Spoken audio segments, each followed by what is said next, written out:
Good morning, sailors. Welcome to day 4 of Sentence Fluency. Today we're going to focus in on the comma. So if you're looking at the little blurb on my screen, it says, I like cooking my family and my pets.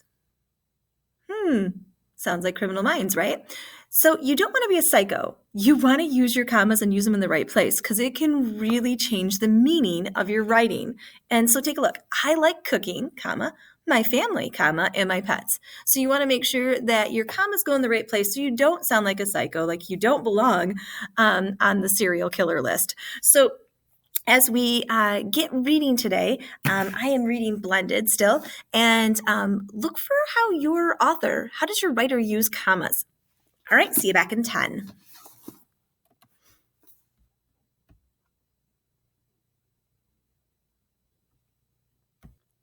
All right, welcome back. So hopefully you notice how your writer is using commas in their writing piece. So we're going to do a little brainstorm for commas. So take a look right here. It says, let's eat grandma. Again, Criminal Minds, right? You need to make sure that you have those commas because they save lives. It's important. So let's eat, comma, grandma. So kind of letting grandma know it's time to go and eat, not that it's time to eat grandma. So we are going to work with commas. So right now, go ahead and get into your Google Classroom and find this little Jamboard. It's going to be right underneath the assignment. So if you go in and you go to Sentence Fluency, you're going to see where it says Comma Jam. So underneath Sentence Fluency and get to Comma Jam. You might have to scroll down. All right, I'll give you a second.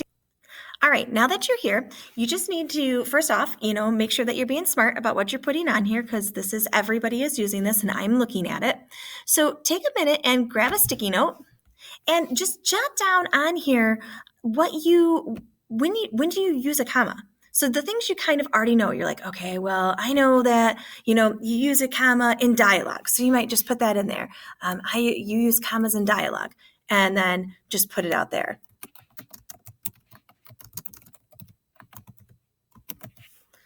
And maybe you want to make your sticky note blue and you put it on there. And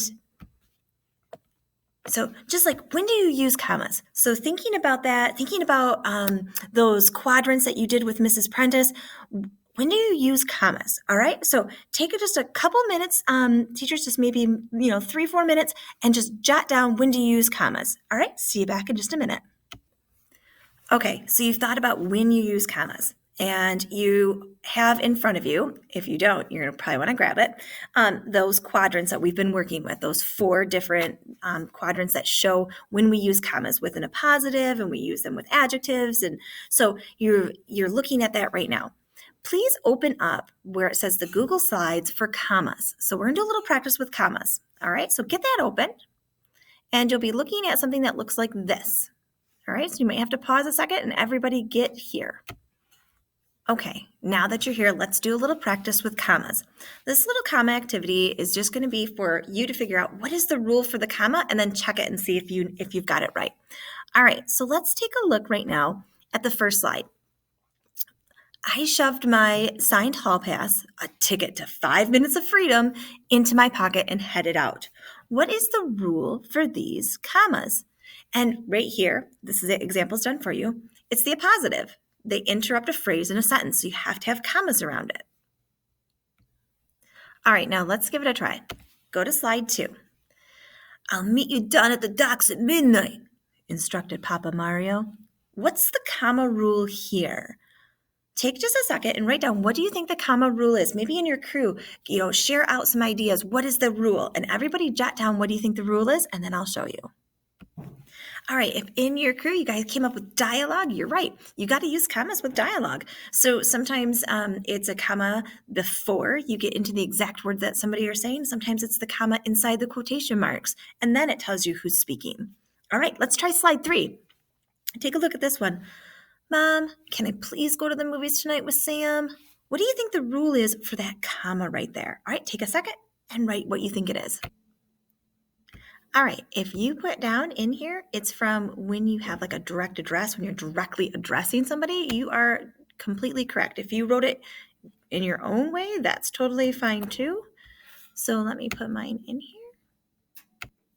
All right, so it should say something like this, like it's a direct address, you're directly addressing somebody. So it's like mom, comma, or dad, comma, or Jane, comma. So whenever you're directly addressing somebody. All right, let's go to number 4. So in your crew, see if you can come up with the rule. I love chili, comma, nachos, comma, and tacos. What do you think that rule is? Just take a couple of minutes and get it in there. All right, if you guys said it's when there's 3 or more words in a series, you are correct.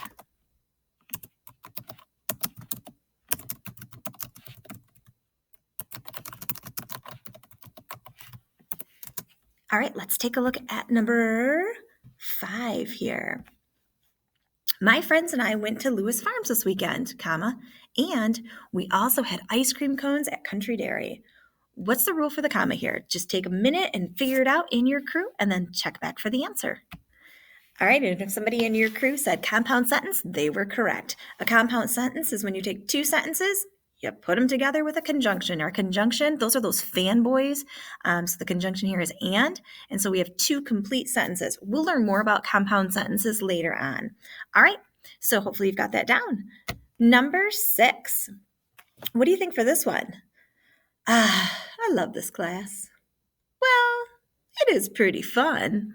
So what's the rule there for those commas? Take a second in your crew and come up with a quick answer.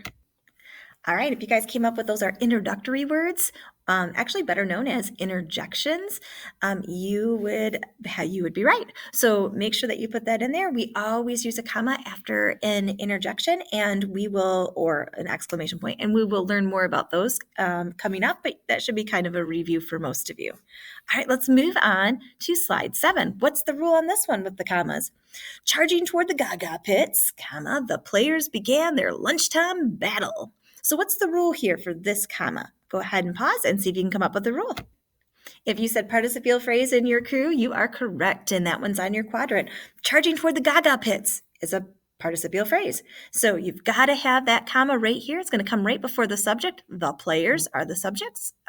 So you want to make sure that's where your comma goes. All right, let's try slide 8. Infuriated and humiliated. Sophia stomped out of the gym. So what's the rule here? Go ahead and come up with it in your crew.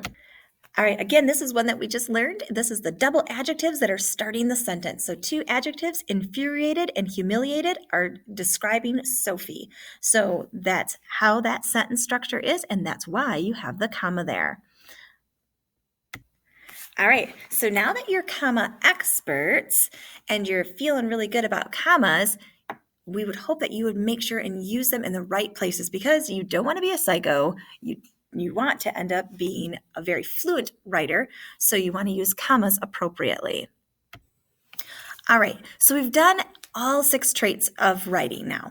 We've learned to show, don't tell, really show us what it looks like, feels like, sounds like. We've learned to use our word choice. So we use lots of powerful fireball words. We have learned to make our sentences flow by using those 4 sentences that are in there. We've learned voice by adding in dialogue and figurative language and the writer's perspective. So now that we've learned all of those things, and organization, to make sure it's organized, that it goes from beginning to end.